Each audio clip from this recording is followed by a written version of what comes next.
Hi, we continue in Genesis 33 today as we come to the last section of the Jacob story here, as you can see on the right side of the screen, as we go through this section here from 33:17 through the end of chapter 35.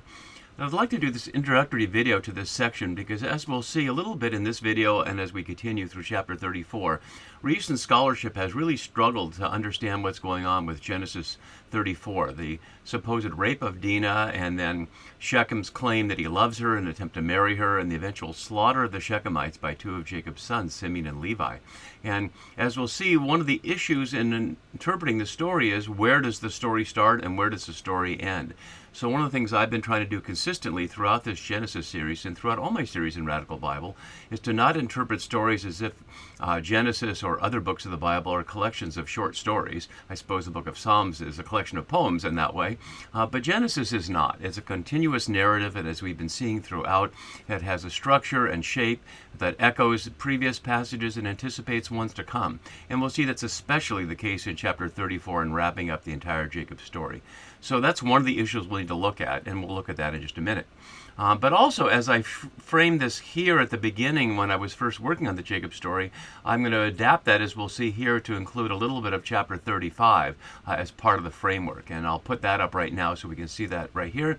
So this first part here, which corresponds to what we see here on the left side of the screen at the end of chapter 33 and the beginning of chapter 34, you see the parts that are in black here underlined are echo here at the beginning of chapter 35, the question of the journey, the building an altar, and the land of Canaan, only there and at the end. So I'd suggest that this is clearly framing this story for reasons we'll look at as we look at the narrative context of the end of his struggle to reconcile with Esau, which we saw last time, and what we'll see happening in the chapters that follow, including the death of Rachel on the road, not to be buried in the cave with the ancestors, but on the road, and then the sequence of Esau's descendants in chapter 36, which I did not include here because although it's Jacob and Esau, chapter 36 is all Esau, and really the Jacob story ends completely right there. Although, as we'll see at the end of chapter 36 and the beginning of chapter 37, the narrator announces the next section is the story of Jacob's sons,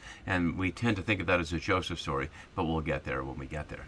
So let's look at some of these issues, and I'd like to highlight as we do that the first question here, which is the one that I'm asking, and very few scholars ask, interestingly, at least those who write journal articles, some who write commentaries and have to deal with all of Genesis do that, but really have not provided the insight that I'd like to offer here, which I first wrote about in my book, Come Out My People, published in 2010, but I wrote the section on Genesis as far back as 2006.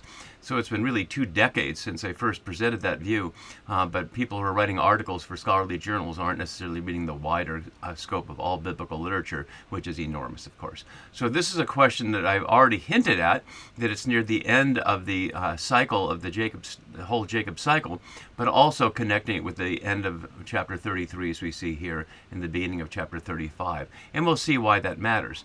But let's look at some of the other issues and see what the struggles are to see why we need to go back to this and make more sense of it. So as is traditionally the case, older scholars like Klaus Westermann want to see this as a collection of different sources, family story, a national story. I think that's completely unnecessary, but we'll look at that next time and see whether that adds any importance to or value to how we interpret the story. Another common thing, assuming that this is a rape story, and that's one of the issues we need to look at, and many scholars have done that, asking the question of whether the specific language here in 34, 1 and 2, or especially in verse 2, is the language of rape. So that's one of the questions we'll have to get to. But assuming it's a rape story, the question is, what's the relationship with other rape stories? The story that goes on for many chapters in the book of Judges of the rape of a person's secondary wife, or concubine as they're often called. And then the story of the rape of David's daughter Tamar by her half-brother Amnon, which is the one that most scholars tend to want to look at. As we can see here, there certainly are parallels there, but there are also a number of differences, and I won't go over this in great detail now. We'll see that again later. But it's important at least to know how different these stories are, because whatever you might make of Shechem's purported love for Dinah, which is repeated a couple of times in one way or another, Amnon plainly does not love Tamar after the act and kicks her out, and it's a whole different story there. So there's some relationships there. I'd like to suggest that the one that's closer is the taking of Bathsheba. which is I was discussing with a scholarly colleague the other day. He said, "You see, the Bathsheba story is a rape story." And I said, "How can you not? David is a king. He sees this woman. She's married, of course, and he takes her, and she gets pregnant. How could there be any consent there of a married woman who's taken by the king?" And so we'll see a number of parallels there, and we'll look at that, and you can see a whole series of them. But we can also see the whole series of troubles that follow Jacob after this story that are parallel in many ways to the troubles that follow David. As I've been pointing out throughout, both in my Samuel series, that includes the David story, of course, and Genesis here, there are some tight connections between the story of David and the story in Genesis here. So we'll look at more of that as we continue. So going back to some of the issues here. One of the immediate questions, and that's certainly a question for modern scholars asked a lot, is what is the relationship between Dinah's going out and Shechem's taking? Some scholars, including the openly misogynist Catholic bishop Robert Barron, whose book on 2 Samuel is one of the most intellectually dishonest pieces of biblical scholarship I've ever read, blames Bathsheba for getting raped. And nothing more needs to be said about that, except for the fact that he wrote that in recent years. You can't say that that was an old view that now he would take differently. He still sees that as the same view. I haven't seen any disclaimer of that. So that's in one extreme.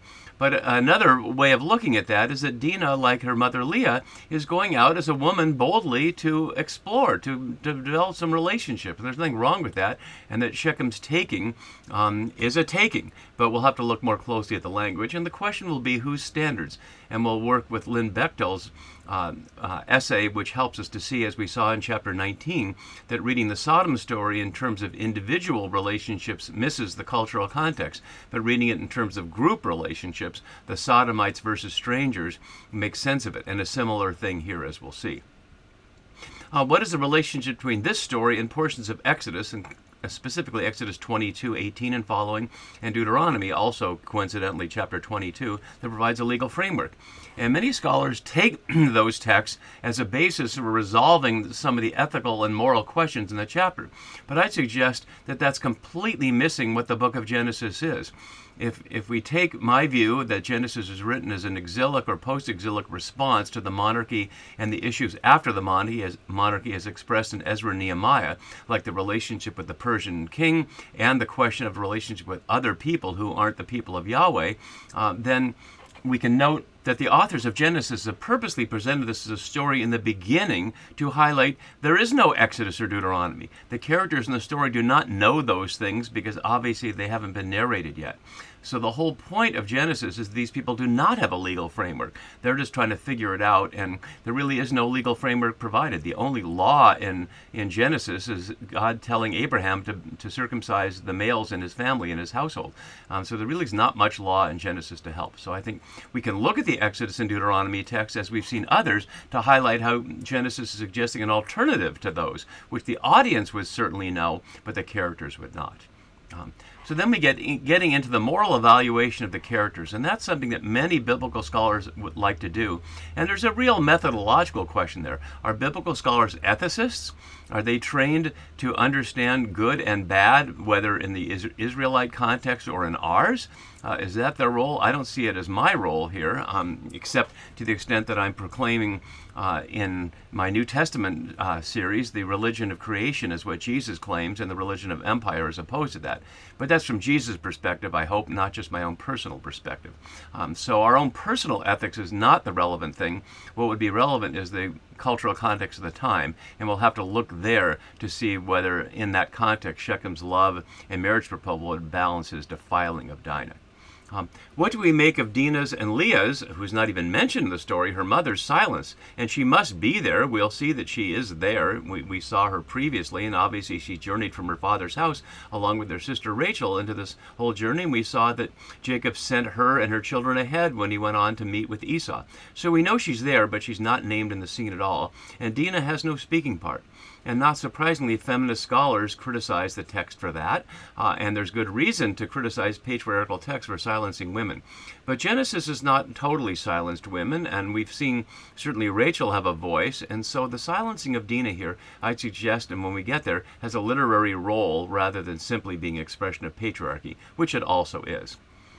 What should we make of Jacob's silence? And that's where Bechtel's point is solid, that Jacob, sometimes characterized by people as reticent or afraid or not supporting his daughter, is perhaps simply waiting for his son so they can make a group decision. But we'll have to evaluate that when we get there as well. Then, if you don't know the story, well, spoiler alert, how do we evaluate the brother's deceitful counteroffer, which the narrator describes as deceitful, to agree to intermarry and share animals and land with the people if they circumcise all their men? Which we don't know what the deception is at the time, but later in the story we find out that while the Shechemites are healing from their circumcision, the sons of Jacob pounce on them and kill them all and then plunder the city. So how do we evaluate that the counteroffer, not what they do, but the counteroffer, given its deceitful nature?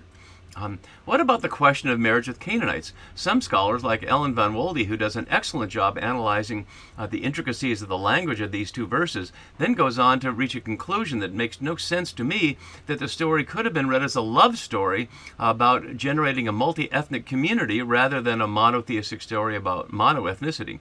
But I'd like to suggest, as we can see from following one phrase and the key words here, this underlined phrase, or italicized phrase underlined with red here, that it repeats over and over again that the story has nothing whatsoever to do with intermarriage with foreigners, but everything to do with defiling their sister or their daughter. Defiled their daughter, committed a folly in Israel by lying with Jacob's daughter, because he defiled their sister, and we see it again. So plainly the issue is the defilement. The issue is not intermarriage.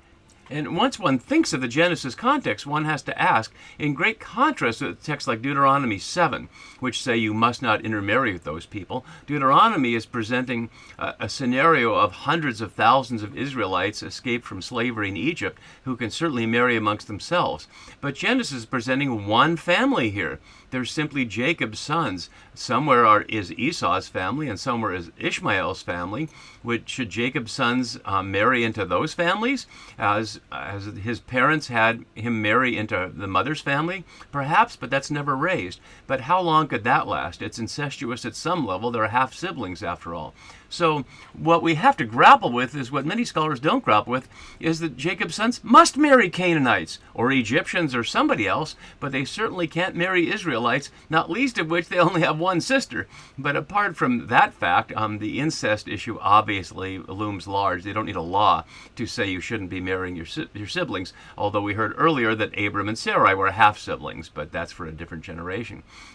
So it's left open the question of Jacob's sons marrying, and we don't hear that narrated in Genesis, but by the logic of Genesis, they have to marry outsiders. One of the key questions we'll see is the question of the land, and what is the role of Shechem as a city in relation to the Genesis audience. And I won't look at that now, but we'll see that Shechem as a character and as a city echoes Cain's son Enoch as a character and a city as well. And then finally, the closing exchange between Jacob and the two sons, where he says, "You've made my name stink among the neighbors here," and they say, "Should our sister have been treated as a whore?" And there's a real question in their open question at the end of how we're to evaluate those things.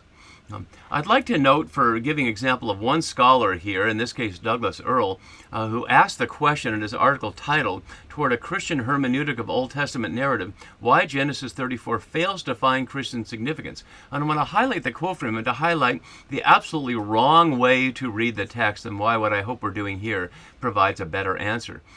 He reads it as all the characters are immoral and they're all doing terrible things, and presumably expects that for it to be a Christian story, it has to have a morally edifying lesson that Christians can apply. So he says here, as you can see below, Genesis 34 fails to find Christian significance because it inherently reflects the oldness, his quote, of the Old Covenant, and does not provide a narrative that lends itself to development in context other than this. I'd like to suggest that's nothing other than anti-Jewishness.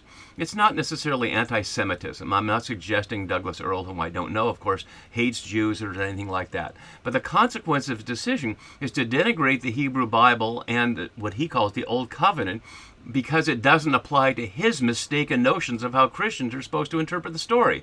And I suggest Christians or anybody should interpret the story on the same principles, the principles that apply no matter who you are, other than your own personal faith stance, which obviously we all can't put aside, nor our own personalities and the things that draw our attention. But in terms of methodology, what I'm helping hoping that we're doing here that you can replicate, which is learning about the cultural context, reading it in its narrative context, paying attention to the original language, and tools like that can help us find the significance. In this case, the story is not about immoral behavior. It's about a wrong choice that Jacob made that leads to these terrible situations. It leads scholars to want to untangle the intentional ambiguity. I'd like to suggest Peterson, in my note on the left here, you can see is the only scholar I found in recent years, and his article in 2019 gets close to it. He says this, quote, Jacob should never have entered into an agreement with the men of Shechem in the first place. Jacob's troubles were really of his own doing, and Jacob did not keep the command of Yahweh to go to the land of his birth and live there, back in 31:3 and 13, instead of going to Beersheba from where he had fled, back in 28:10, and we'll see that later in the Joseph story. Jacob first settled in Succoth, which you see here, and then moved near the city of Shechem and actually purchased land there. Being in the presence of a Canaanite city already spells trouble. Had Jacob obeyed God and gone to Bethel as he had vowed, and then on to Beersheba, none of this would have happened. And I'd like to underscore it's not just the question of a Canaanite city, it's a question of any cities, because we've been seeing ever since the very first city which Cain built and named after his son, having left the presence of God and being a murderer, cities are the great enemy throughout Genesis and the people of cities. And so we see how much that's going to be the theme right here. But what Anderson doesn't go on to see is that it was the vow to not to settle in one place that's the problem. So I'm going to suggest that the problem here is Jacob settled too soon rather than keeping the command of God. And that's just not because there's some arbitrary command. I said to command, Yahweh said to settle in the green place and you settled in the blue place. But to settle in a place away from exactly the kind of behavior that takes place in the way cities existed in the ancient world, which is as military-based bastions of hierarchical, patriarchal power.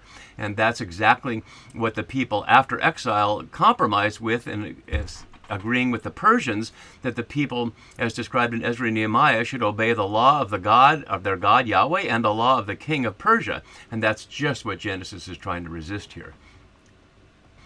Interestingly, the older account that we'd find that follows it that way is from the medieval Jewish midrashist Rashi, who says exactly the same thing in his medieval commentary, that the problem is here that Jacob did not obey the vow of Yahweh.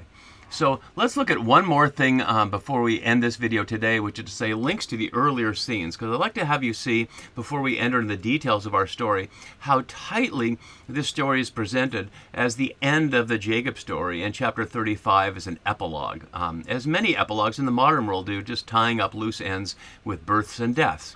And I won't go over this in great detail. We'll see it more as we follow it through, but I just want you to see how many places are connected to chapter 34 by words or images that are either uniquely in the two places or almost uniquely there. So from the echo here of Dinah's birth to Dinah going out, like as I already noted that Leah went out, the echo of Shechem and Enoch here, the echo of Ishmael as the father of princes here, and Abraham's dealing with the Hittites who see him as a mighty prince. And again, I won't go through them all, but this will be posted, of course, at radicalbible.net, and you can go through them in detail, and we'll look at them up close as we go. But you can see that basically every verse in our chapter is echoing something from another part that we've already seen in Genesis, really summarizing it all together. And we'll see a similar thing in chapter 35 here, that instead of putting just key words, of which there aren't as many, I noted in these underlined, framed sections here, places where they echo earlier in the story, both to the Jacob story earlier, but also the Abraham story. So we can see the entire patriarchal narrative is coming to an end here. So next time we'll enter into our story here, and we'll see how Jacob is settling here rather than continuing on his journey is what sets up all the terrible things and the bad choices that happen in chapter 34. See you next time for that. Bye-bye.